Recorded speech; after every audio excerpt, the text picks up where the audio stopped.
Good evening, everybody. Hey, I thought I'd put together a quick video here while I got time. It's 9 o'clock in the evening on Sunday here in Southwest Washington State, and as everybody knows, last week we had to set the clocks back an hour, so it's getting dark earlier. It's been dark here for about 4 hours. And so anyway, I got back home. I thought I'd put together a quick video. I was watching a video, either it was this morning or last night, I can't remember. One of the great videos that Kevin puts together, and I watch them all. I watch everybody's videos and listen to Paul's great podcast that he features, and when I got time I sit down and watch it all, and real fascinated with a lot of the stories and content that people are posting on this community page. But anyway, one of Kevin's stories that he accounts that he detailed in one of his videos here a little while back that I was watching had to do with his close brush with death back when he was working for the landscaping company. He was working underneath the hood of that maintenance work underneath the hood of that Dodge truck that the company owned, and had been there for a period of time working in that position in front of underneath the hood of that truck.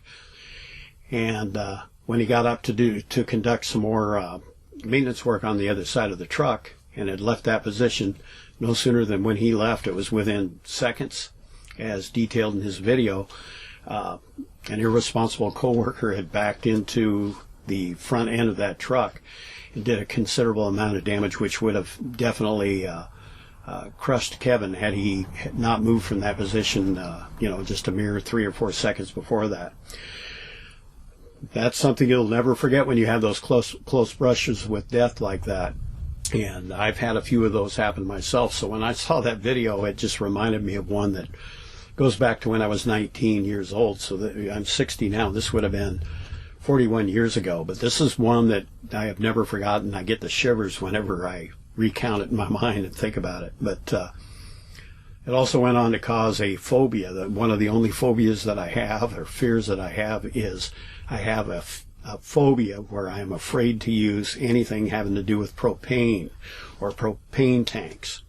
And what had happened was, in the previous video that I posted about the time warp account that I had, where I rescued my mother's dog and we were living in the single-wide mobile home out in front of the auto auction facility that we owned on the outskirts of Boise.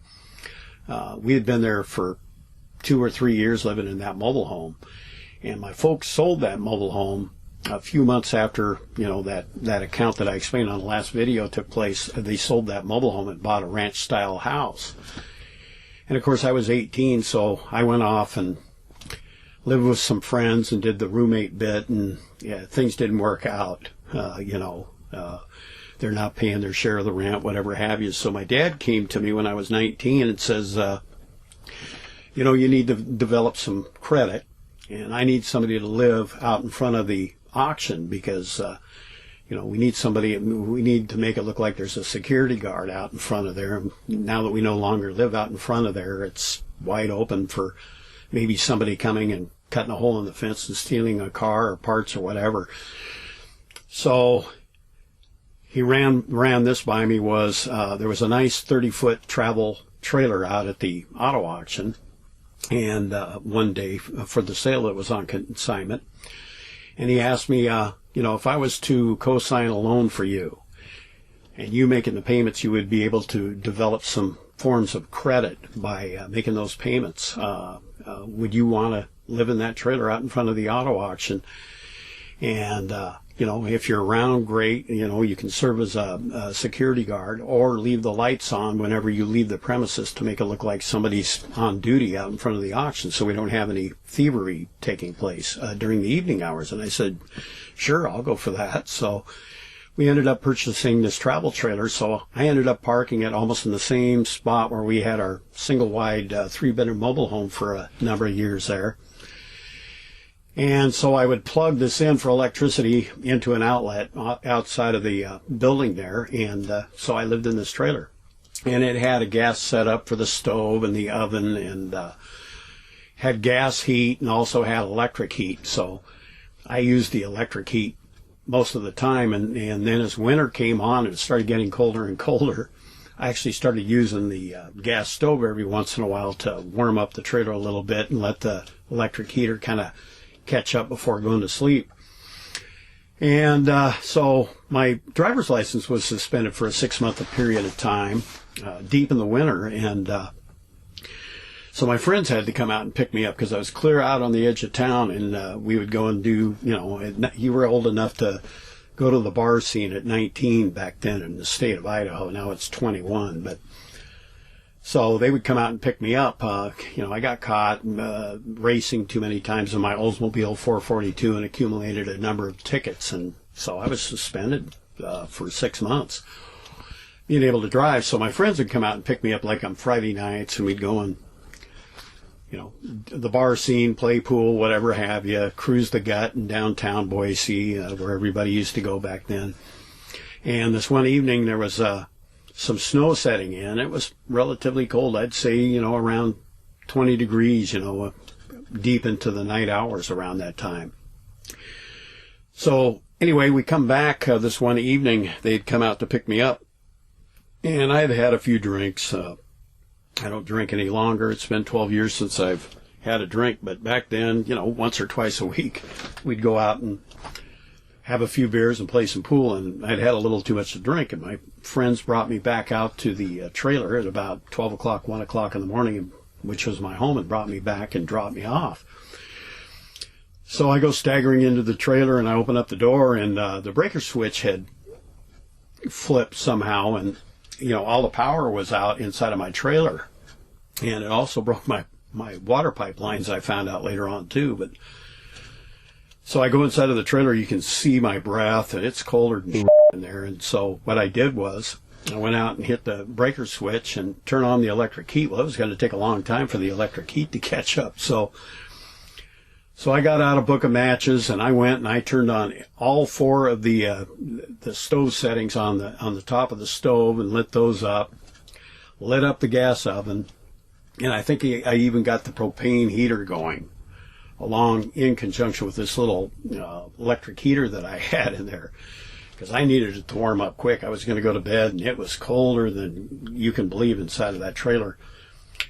So anyway, it starts getting nice and warm and toasty in there, and I lay down, and I'm going to wait for it to warm up just right, and then I'm going to go and shut all the gas stoves off and the gas heater and stuff. And so anyway, I get a little too comfortable, and I end up apparently going to sleep, without getting up and turning those things off. And I remember I had this dream. I was struggling to breathe. I was underneath water, and I in this dream, and I mixed it in with a dream what was taking place in real life. I was struggling to breathe and get my breath in this dream, and it was just so bad. I was underneath the water, and I was trying to come to the top and get my breath and stuff in this dream, and I'm just struggling to breathe, and I wake up, and I can't breathe. I'm trying to take a breath, but I can't get any air. And I'm panicking, and I'm starting to see stars, and I'm starting to see this kind of a blue film in front of my eyes. So I guess that means I'm about ready to pass out for good. So I get down on the floor, and I start crawling towards the door. And there was only one door entrance, believe it or not, into this trailer. Yeah, that would be a safety hazard now, so I'm sure all the trailers they design have too, but this one only had one entry door, and it was on the opposite end from where the cot was that I was sleeping in, where I woke up and was unable to breathe. And I couldn't stand up because I was so dizzy, and I could not get any air, and I'm crawling down to the end, and I reach up and I try opening that door. Now the door was relatively easy, as I recall, to open, but I was having troubles getting that thing to open. Apparently there was some kind of suction inside of that trailer after burning all those flames on the gas stove, and I'm surprised that the lack of oxygen didn't put the flames out, but they were still going, and it was, you couldn't believe how hot it was in that trailer after having all that going while I had taken my little nap there. Anyway, so finally I get that door open. It was like whoosh, you know, all this air comes sucking in because of the suction that was in that trailer from burning all those flames on the top of that stove. So I get out, and I actually rolled in the snow. I just got my breath back. You know, it took a while to, you know, get rid of that sensation that I was going to pass out, and seeing those stars and that yellow, or I mean that blue film that I was seeing from lack of oxygen, and finally got my breath back.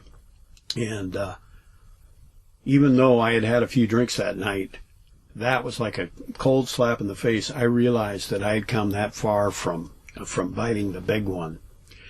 And ever since that time, I have never used anything having to do with gas or propane. I have a fear of it, and it's stuck with me ever since that time. And so now here I am in my 60s, and I'm working on a ranch, and I actually live in a travel trailer now, as you can see. And I use electric heat.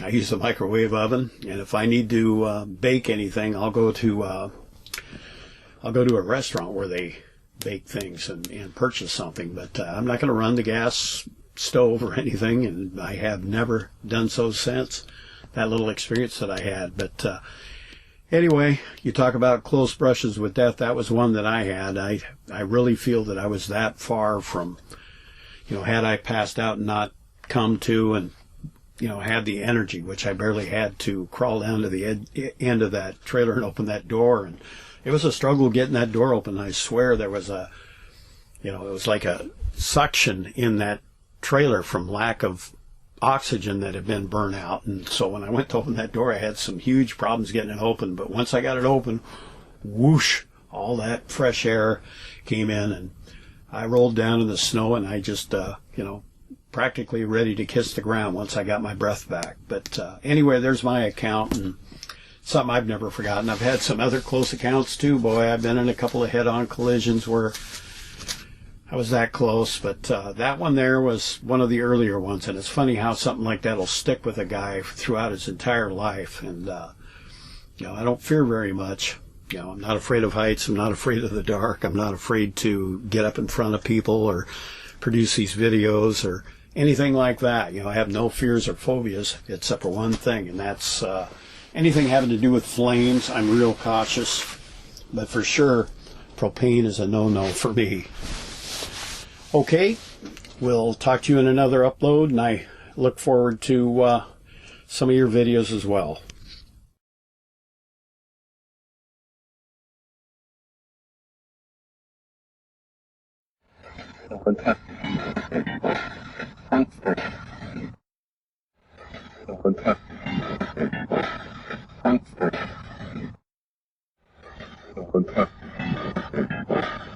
Thanks.